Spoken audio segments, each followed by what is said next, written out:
another Mark 2.0. Well, we have Super Bowl champions, we have actors, we have musicians. Today, we really have struck gold with the legend in sports, sports director Jack Doles. He's been at Wood TV since 1990. He's covered, you've probably seen him covering Olympics. And Jack, when I was living in LA back when my dad was alive, he passed away in 2017. I remember I'm turning on NBC4 and I'm like, Dad, Jack Doles is on NBC4. I'm like, did he move to LA? I did not get it. My dad's like, yeah, he's been covering the Olympics for ages now. It was just such an honor to see, you covering the Olympics. Well, that's I've been very blessed in that I've been able to cover 12 games now.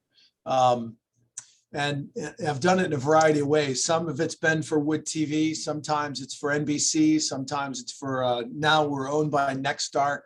So I was just at these last two Olympics with a team of reporters.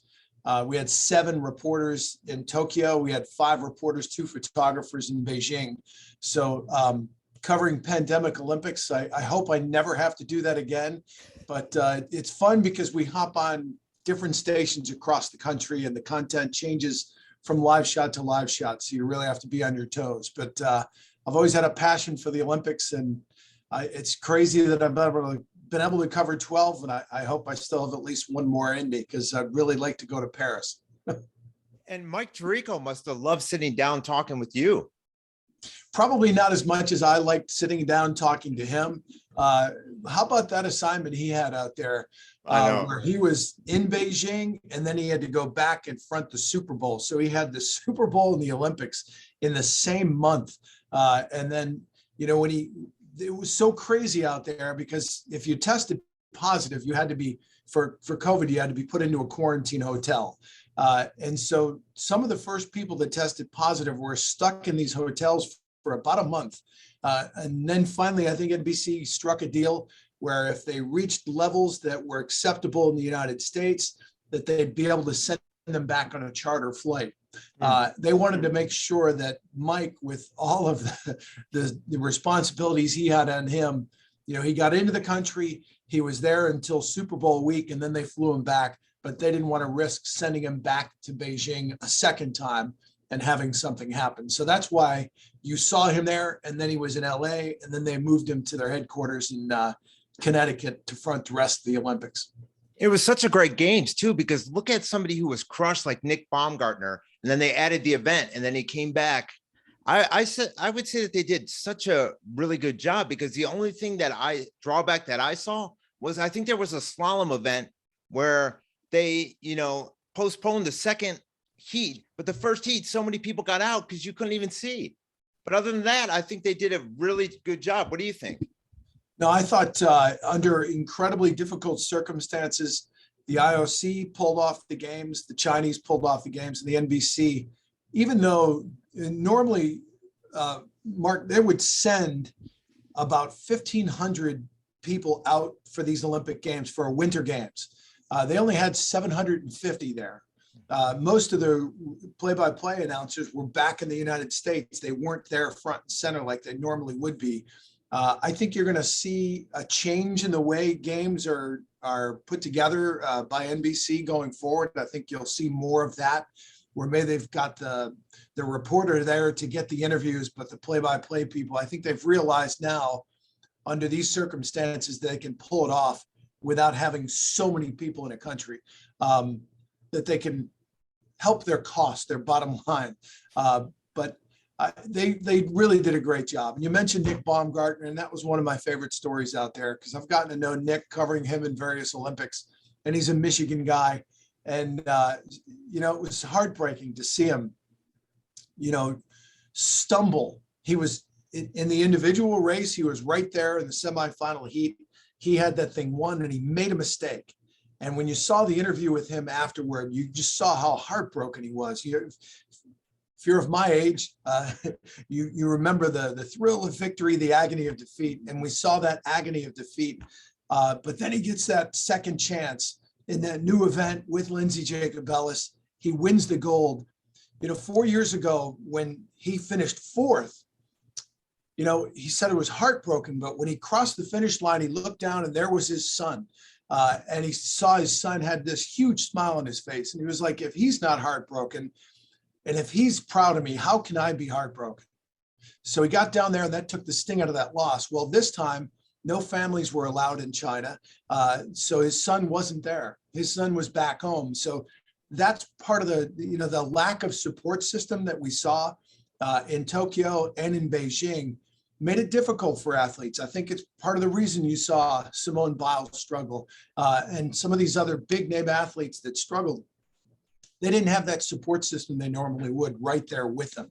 So when Nick won that gold, and then you saw on the monitor his son, and he got to talk to him for the first time on live television, that was just one of those moments that, I'm not crying, you're crying. It's just, Yeah. It was a beautiful thing in the Olympics. Now, before we get off of the, talking about the Olympics, I wanted to ask you, what did you think of people like Jake Chelios playing for China and such? It was what a strange games, but they got to compete.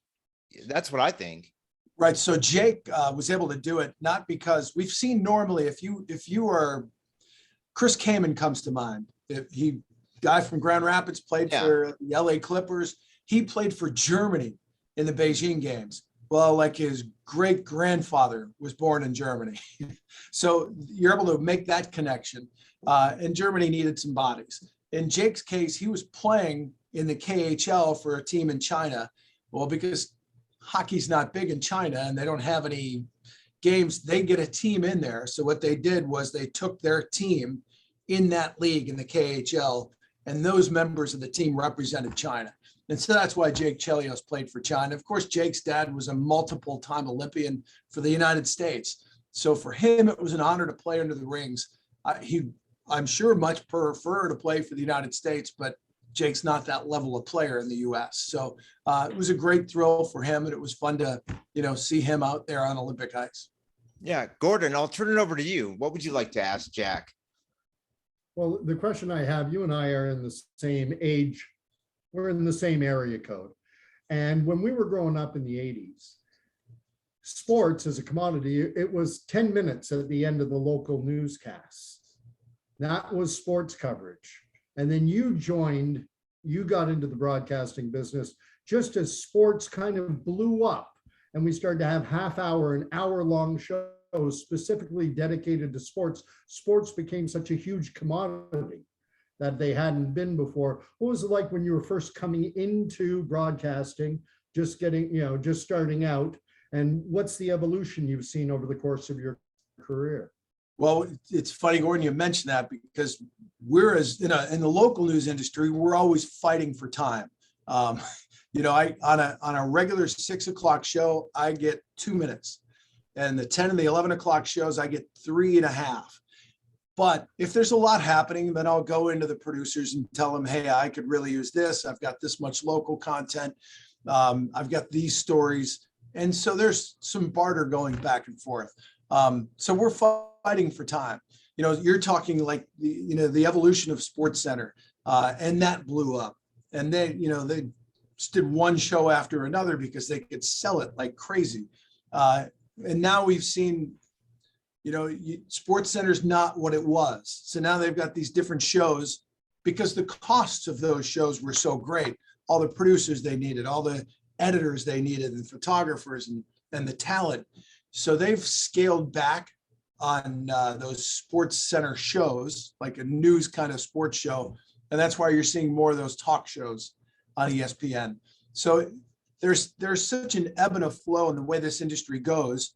But there will always be a place for sports because, when you turn on a news in the last couple of weeks in Grand Rapids, most of the stories have pertained to the officer that shot a guy in the back of the head. After a while, people get a little tired of hearing all the bad news, and we can bring you a different element. In our newscast today, we're going to have a 3-minute story from our sports department on a minor league baseball writer from Grand Rapids who's battling breast cancer. And so we followed her for a day, and she's sharing her story because she's trying to inspire people who are going through tough times. And sports has that ability to really connect with people because, not everybody, I can't speak and say everybody loves sports. There's a faction of people that turn it off. I remember when I came to Wood TV for my interview, the general manager, the first words out of his mouth were, I'm the kind of guy when sports comes on, I hit the mute button. And then he just went silence and he just wanted to see what my response was.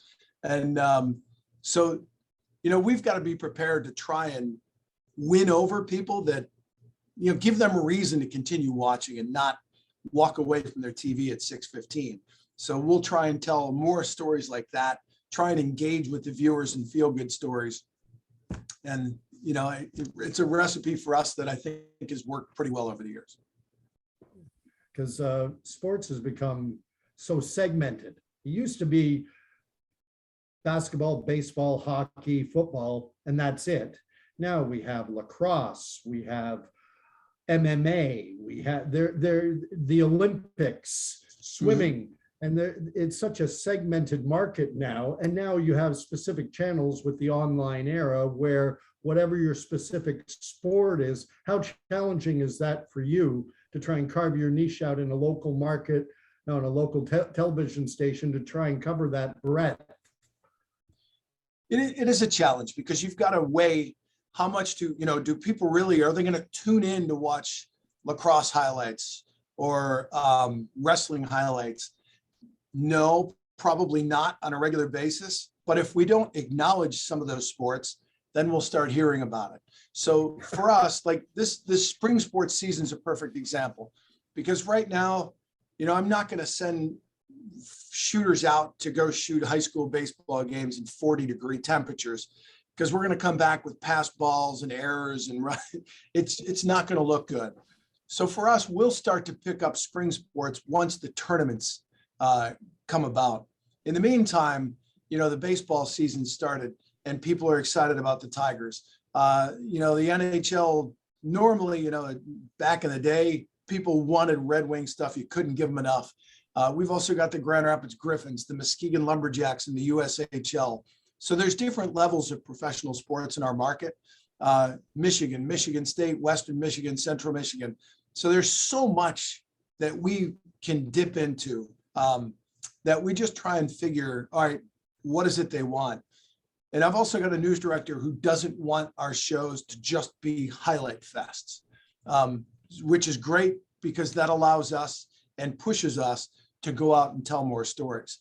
One of my reporters is out right now. He went to a Central Michigan baseball game this weekend. They've got a pitcher from our viewing area who is on the radar of teams as a very high draft pick. Right-handed pitcher, throws high 90s. When we shot his game this weekend against Akron, he struck out 13, shut him out. So when he went there to talk to him yesterday, he talked about how his mom and dad, when the COVID first hit, he moved back home. His mom and dad were feeding him, and he put on some weight, and that really helped in his development as a player. So we're at his house today. His mom and dad are cooking. We're seeing that whole process. So there's so many elements to a good story, and you love to be able to dip into all those and engage with the viewer, and not just, hey, he throws 90 miles an hour, and then hear the coach say he's got a great arm.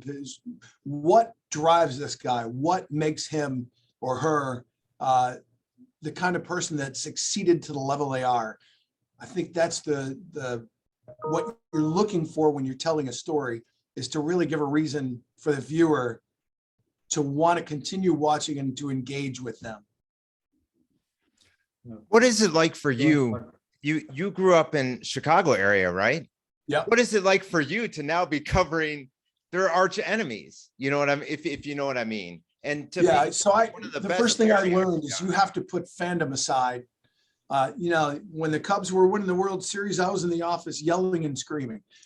But on air, is that as important to the viewers as, whatever other big events in Michigan are going on? So I've got to put my fan hat away. One thing we've learned over the years, the first rule of thumb is you never cheer in the press box. These shows aren't about me. They're the people in Michigan and Grand Rapids and, in our viewing area, that's what my target audience is. It's not me. So I'll root for my teams off camera. But I have an interest in Detroit teams doing well, because if you've watched Michigan teams, Detroit Red Wings, Tigers, Pistons, Lions, over the last 5-6 years, it has really been dreadful. And so you've got to come up with ways that aren't too redundant to let people know that, hey, this is not a good product. Where's the hope coming from? Why is this? So yeah, you've put your fan hat aside, be not a judge and jury, but, just present what's happening. And it's up to them to come up with the opinions. It's, in my case, I'm not a talk radio guy. I'm not going to sit here and beat people over the head with opinions. I'm just going to present what's going on. And it hasn't been a pretty picture the last 5 years, unfortunately. Well, Grand Rapids, I'm almost jealous of where, right on the shores there. You're as the crow flies, you're an hour or two from Milwaukee. Mm-hmm. Chicago's just down around the corner. Cincinnati isn't that far. And of course, you're, I guess, 2.5-3 hours drive to Detroit. I would guess. You've got our most Grand Rapids, our most sports fans, are they Detroit centric or do they span? Most of the fan base is Detroit. Okay. We'll hear from Cub fans when they're doing well and we're not covering them. We'll hear from some White Sox fans when they're doing well and we're not covering them. First and foremost, we're going to give those Detroit teams the spotlight in our shows. And then obviously, when we get to college football season, Michigan, Michigan State, Western Central, and where are our local athletes? Devin Booker is a guy that I'll show highlights of from time to time because he grew up in Granville, Michigan. My son played on an AAU basketball team with him before anybody knew who he was. Xavier Tillman for the Memphis Grizzlies is a guy who went to Grand Rapids Christian High School. And so I had a highlight of him along with John Morant last night.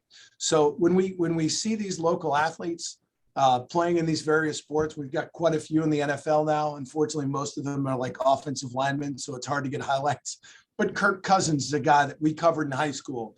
So we'll throw in some Minnesota Vikings highlights from time to time, especially if Kirk has a big game. So yeah, you can localize a lot of different things in different ways. And it's our job to stay on top of who's where and doing what. And, occasionally those become stories that we want to tell. Explain what it's like to cover both Michigan and Michigan State, and look at Michigan basketball, how they've completely turned it around, because for years they were like the Detroit teams. It's so great to see. Yeah. So John Beilein really brought that program back. And Juwan Howard is doing his best now to keep it at that level and try and get them back to Final Fours and maybe win a national championship. We've got to, when Michigan State plays, I'm not wearing green. When Michigan plays, I'm not wearing maize and blue. We will hear from both fan bases when we're a little too positive or a little too negative about, one or the other. But, just present the facts the way they are. And don't be a cheerleader. I just can't be a cheerleader. But, if Michigan, I've been to a lot of Final Fours thanks to Tom Izzo and his program, and thanks to Michigan. We traveled with Michigan to the Rose Bowl this year. Not the Rose Bowl, but the college football playoffs. And so when those teams do well, for us, it's just more of an opportunity to hit the road and go to big events. So we're rooting for them, under the scenes to try and be, the more success, the better it is, because the fan base wants to see more. You can't give them enough when they're doing well.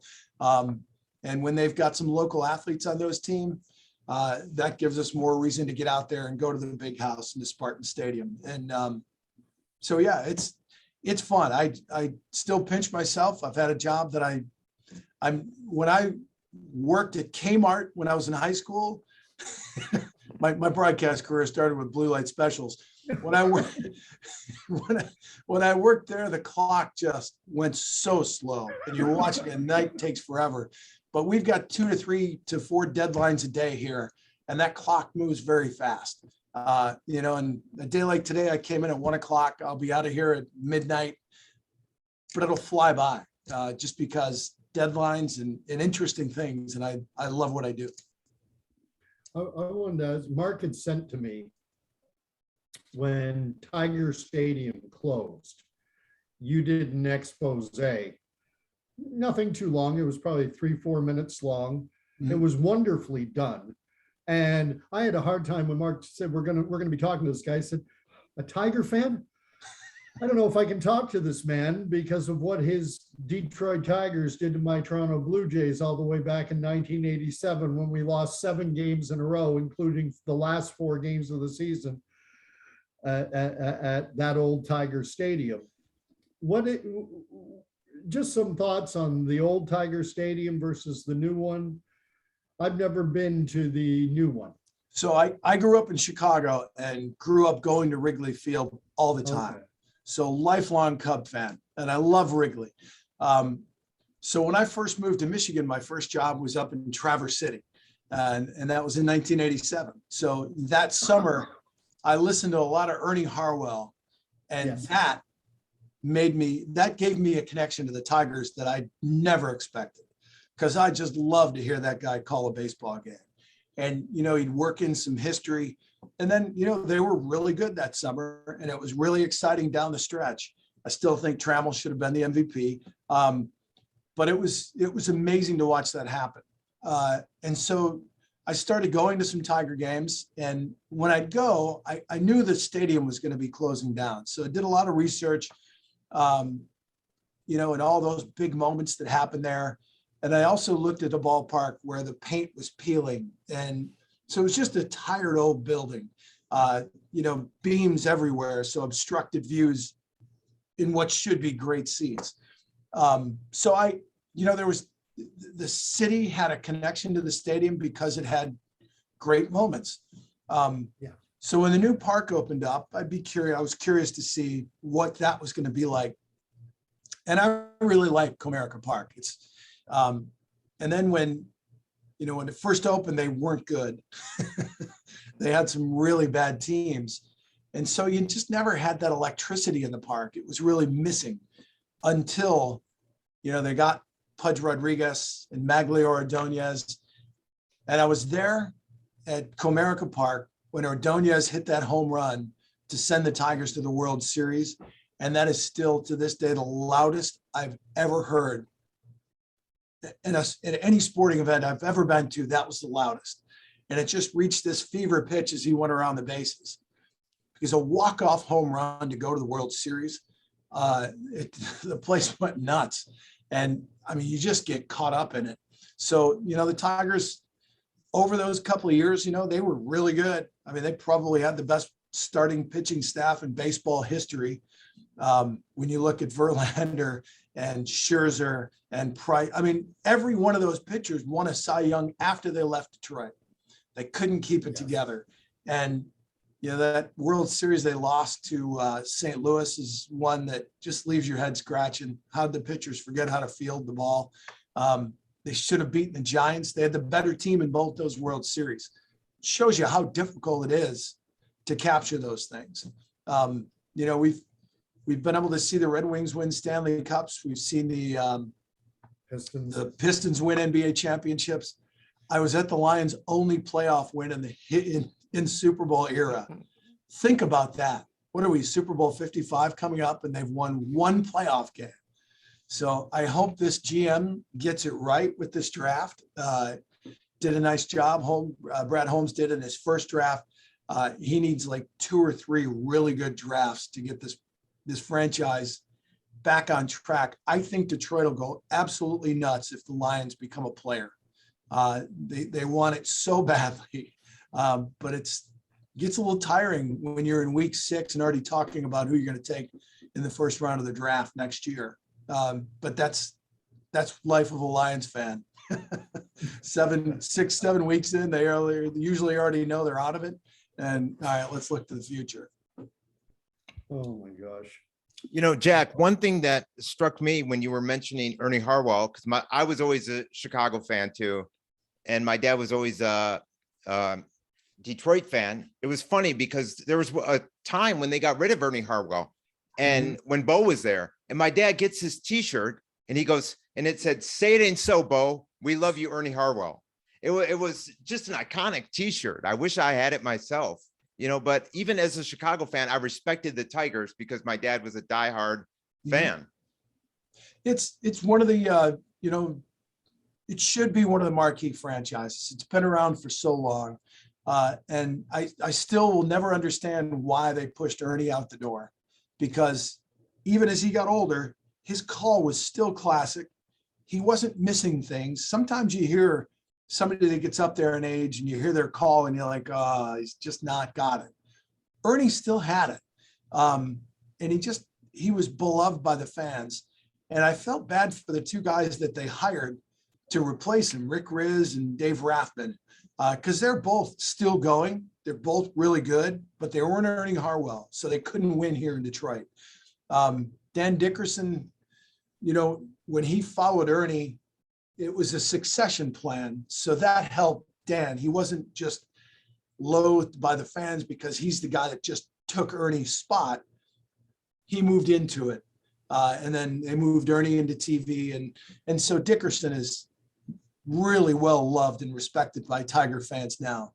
I think it's really important for a franchise to have a voice that the fans connect with, because radio, no matter how much you watch on TV, there's something with a good radio play-by-play guy, because a lot of times, back in the day, you couldn't watch all the games like you can now, but a lot of times you're in your car and you're just driving around town, or you just aren't able to watch the game and you just put it on in the yard.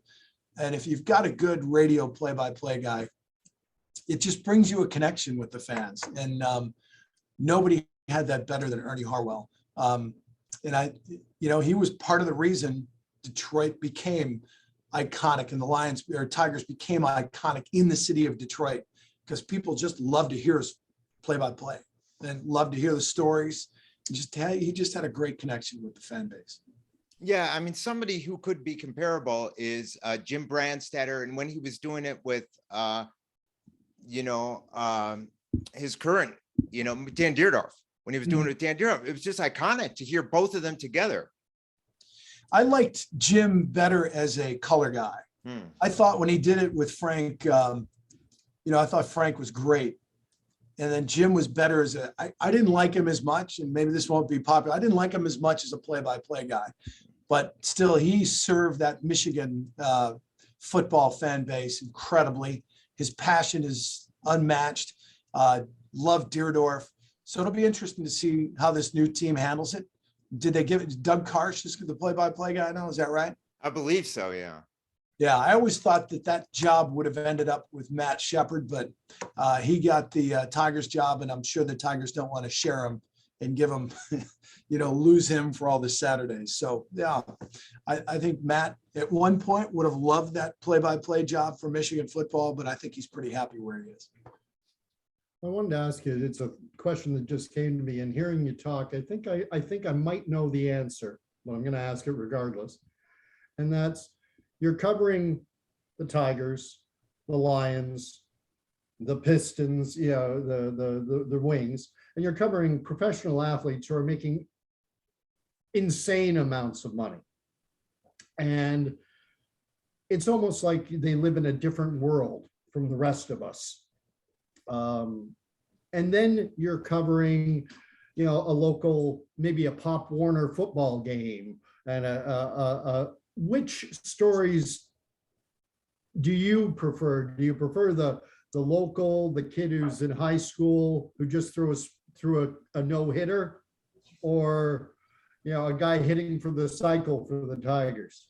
Yeah, I connect better. The stories that I love telling are the ones that let me give you an example. So we've got a gentleman in Grand Rapids named Bill Barkley. He's legally blind and legally deaf. He's got something called Usher's syndrome. So if you take your hand like this You get a little dot you can see through. That's his vision and his line of sight. Well, Bill climbed Mount Kilimanjaro with the aid of technology and a guide. Yeah. So with the technology, Bluetooth technology, the guide was able to talk to him and he could hear it through a microphone and the earpiece that Bill had in. And that guide would walk him up and say, all right, lift your right foot, another 3 inches. All right, boom, there you go. And so he helped him get all the way to the top. Bill, since that moment, he has taken hearing impaired kids into the Amazon rainforest. He has run the Boston Marathon on a couple of occasions. And now he's he travels the world motivational speaking. He's just relentlessly optimistic. He will share, part of the difficulty that hearing impaired people and blind people have is dealing with depression. And Bill went through that deeply. And he just talked about how he gets through that. So when you got somebody that is willing to open up their heart and inspire, that's the first piece for a great story. Miguel Cabrera is fun to watch play baseball. He's had this incredible career with the Tigers, but Miguel Cabrera is not going to sit down with me and share his heart and soul. We'll get those real quick things here and there. So the local athletes are the ones that we strive to tell their stories because we'll be able to give them a better connection to our viewers. And when we get those kind of people who do incredible things, I'm inspired by them. And if I can get inspired on a regular basis, I'm feeling better about life. Awesome. Well, you answered the question the way I thought you would. Especially in West Michigan, because Jack, for me, I went to Catholic Central for 2 years, and that was back when Tom Passanault was there. It was unreal. And then I went to just because I told my dad, it wasn't really worth the money because I know it's very expensive. So I went to East Kentwood, and I was lucky to have Tim. I don't know if you ever heard of him, Tim Wabin. He was an athlete over there, and he had cerebral palsy. And I was able to have him one semester as a business teacher when he was teaching. That was the one semester he taught. It was unreal. Yeah. So we've got another guy, maybe you've heard of, Johnny Agar.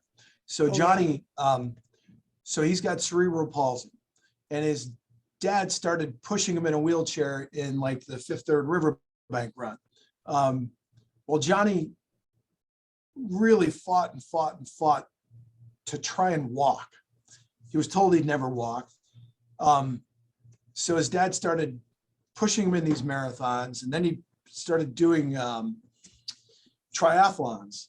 And they now what Johnny does is a lot of these races, that last mile, he'll get up out of the chair on a walker and walk, just grind that last mile or half mile or whatever.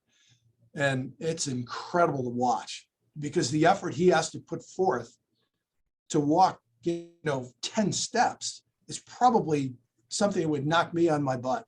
But he perseveres, and it's just incredible young man. And now he's got a book out. And it's great to see, the love between him and his father. I couldn't imagine pulling a 140-pound human being in a boat trying to swim a mile. First, I couldn't swim a mile, and his dad wasn't much of a swimmer, but he became one because he wanted to give Johnny these athletic experiences. Jeff Agar was a minor league pitcher for the Tigers in their organization, never made it to the big leagues, but he's got the drive, he's got the push. And when he set his mind to doing this for his son, it's just, he changed life for him. You still have to work, you have to, make that money for your family, but the amount of training he has to do to be able to, pull his son on a bike, pull him swimming and push him in a wheelchair in some of these triathlons, and they've done Ironmans. It's remarkable. So, those kind of stories I just love to tell those and, see those evolve. You're reminding me of a movie And I'm curious as to whether or not you've seen it, Facing the Giants. I have, yeah. I've seen a lot of movies. I read a lot. Give me a little more background, because I know I've seen it, but I'm not recalling it the way I should. All Christian high school down in Georgia, failing football program. And the coach of the team gives them a new philosophy centered on faith and giving everything you've got. Yep. They go on to win the state championship. Yeah. I don't want to, and they're one of the kids in the movie, their kicker is his dad is in a wheelchair. And whenever his son, who's very undersized, is brought into a game to kick, they're kind of working him in. The father will roll his wheelchair to the end and hold his arms up. And then when they're in the state final and the kid's being asked to kick a 55-yarder into the wind, the old man sees his son all dejected and down. And so he rolls it in and he gets up out of the wheelchair and holds himself up on the fence. And I choke up watching that scene. Yeah. Because, but it's gonna, sports movies are big with sports fans. What's your personal top 5, top 3 all-time sports movies? Love The Natural. Love Rudy. I mean, if I see a sports movie, I usually just stop what I'm doing. And but you know, The Natural is great. A lot of these baseball movies with Kevin Costner, I've always loved. You know, Field of Dreams, I thought was amazing. You can just go on and on. There's just so many great movies out there. But I also loved, the Russell Crowe, the boxing movie he did on James Braddock. Don't know that one. Look up his IMDb and maybe it'll come to me. But you know, if Russell Crowe. you go back in the Depression years, and James Braddock was a hard scrabble story, you know, a contender just fighting, trying to keep food on his family's table. And then all of a sudden he just, so it's Cinderella Man.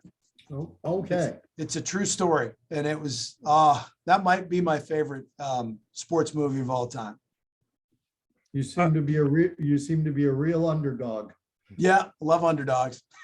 You're well placed in Grand Rapids, big city, but not Detroit, not Chicago, not Milwaukee. You know what? It's a great place to raise a family. Just met a girl here. I never expected to stay, but met a girl and we raised 4 kids, and it's been awesome. So no place I'd rather be. Great. And before we get you off, I just wanted to ask, what was your favorite Michigan interview that you've done? Oh boy. You know, Bill Barkley, I mentioned, was one. You know, sitting down the first time I did with Johnny Agar was great. And that brings me one of my favorite moments. So when I was talking to Johnny, you know, he's got the cerebral palsy, and so talking can be a little difficult for him too. But as we did the story, I asked him, you know, what's your goal? What would you like to do someday? And he told me he wanted my job. So when we first shared his story, it was in 2 parts. And after the second part, we put together a quick sports cast, because in the story, he mentioned he wanted my job. And we came back on set and I said, well, you want it, you got it, Johnny. So we had a little sports cast put together, and so he got to deliver that.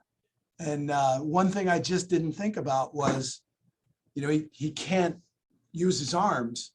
So all of a sudden I was like, oh, wait a minute, he can't take these scripts and move them around. So it was just so fun, because it was effortless, it was seamless, and it was just turned into a back and forth on what he was saying. I think Brandon Inge had played his first game with the Oakland A's, and he hit a couple of home runs. And so we were kind of talking about that. He was just going on about how he loved Inge as a Tiger. And so when it was all done, you just saw this great joy in his eyes. And so that turned into my favorite moment. Another one too was there was a young man named Ryan Fisher from Granville High School. And right before the hockey, I think it was quarterfinals, Ryan just died in his sleep. And, you know, it was just, the community was devastated. And they had to make a decision, do they play their hockey game or not? And, you know, the dad came out with Ryan's jersey and gave it to the team captain. And he said, you guys should play. And so the mom and dad traveled to Troy, I think where the game was, and they were in the crowd for it.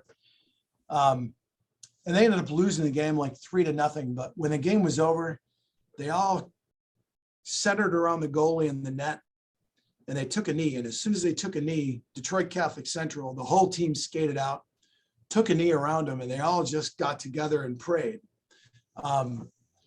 And it was just one of those moments you see it unfold. It's like, oh my word. So a couple of weeks later, we went to Granville High School and we just set up a camera in the cafeteria because we wanted to do a story on Ryan and the impact he had on this community. Because when you saw that outpouring, you knew it was more than just a guy who scored some goals and was a captain of a team. And we set up the camera in the cafeteria and told people we wanted to talk to people about Ryan, and like 50 people lined up. And every one of them was the same kind of thing, where they just talked about the impact he had on their life. And one guy just said he had been bullied, and Ryan just immediately walked up to the people and just said, come on, don't do that to him. He's just like you and me. And then at the memorial, there was another guy that came up and he talked about how, you know, he was kind of a, I don't want to, sort of an outcast. He didn't have a lot of friends at the school, but Ryan was in his church youth group, and he would come up to him at school or whatever and just ask him how he's doing. And you just have no idea the impact you can have on somebody just by saying, hey, how are you? How you doing today? Because this guy talked about how he had thoughts of suicide, but Ryan just kind of kept him in play. And so when we told that story, it was just amazing to see the impact one person can have just by being good to other people. And that was probably the most powerful story I've been a part of. Yeah. Thankfully, we've got some really talented photographers and people who can edit stuff together and make it look better than it probably is. But yeah, there's just so many instances like that where you're moved. Like you said, Gordon, sometimes you can't watch a movie without choking up. You know, if you're not moved by things, you're not living right, I don't think. And so I love to share those kind of things. We had a similar thing. We had a couple of our classmates, one of my classmates pass away. They had, in high school, they were going up to the casino, right? Mount Pleasant. They fell asleep at the wheel. We had to, and our 1999, class of East Kentwood, we really rallied together. They canceled the final exams. They said, this is too emotional. You can't have final exams. And I just thought, East Kentwood did such a great job. Yeah, there's a human side to everything. And it's important that we're empathetic, and it's important that, you care about others and that others care about you, because when you've got people around you that support you and care about you, somebody's got your back. And so we talked a little bit about this when you saw Simone Biles pull out of some events. She was just in a tough mental place, and without your support system there, sometimes you need a little more time or something else to get you through it. And so that's why I hope we never have another pandemic Olympics, because these athletes get there, but somebody helped them get there. And, for so many of them, it's important that their families and loved ones are there with them to share in that moment, because they don't think that, they'll be the first to tell you they probably wouldn't be there without them. Yeah. Well, we really appreciate you coming on, Jack. Such a great guest. Oh, one other thing I wanted to ask you, how did you get that role? You were the announcer in the Genesis Code. I have to ask because, I was an actor myself while doing background acting on all different shows under the sun, and I had studied at the Civic and at Grand Rapids Community College. So I had to ask, In this case, it had nothing to do with acting chops because I'm probably the world's worst actor. But the guy, if you saw the guy in the movie who played the minister, he was actually, the church we belonged to, when we first joined there, he was the minister. Jerry Zanstra is his name. And so Jerry asked me and Kevin, who is one of the local radio guys, if we were interested in doing the play-by-play for those scenes. So we went into a studio one day. They gave us kind of the gist of what's happening and said, all right, have at it. And so we knew what was going to develop. So we just kind of went with it. And how did it turn out? Was it okay? Did I sound Yeah, like it was I great. know what I was Did you talking not about? watch the movie? I haven't yet. Oh, okay. No, I just looked up on IMDb and saw that you had, been in that movie, and I watched it last night. I thought it was unreal. I recognized some of the filming locations too, of course. Yeah, all in Grand Rapids, a lot of that at Calvin College. Yeah, a couple of the hockey exactly. rinks around town. But no, we were never at a game. They just kind of said, all right, this Yeah. guy's gonna do this and that, and let's see what you can do. It was a very small part of the movie, but it was fun to, just give it a try. Yeah. Well, we really appreciate you coming on, Jack. Such a great guest. Thanks so much. Thanks, Mark. Pleasure Great meeting to you. talk to you guys.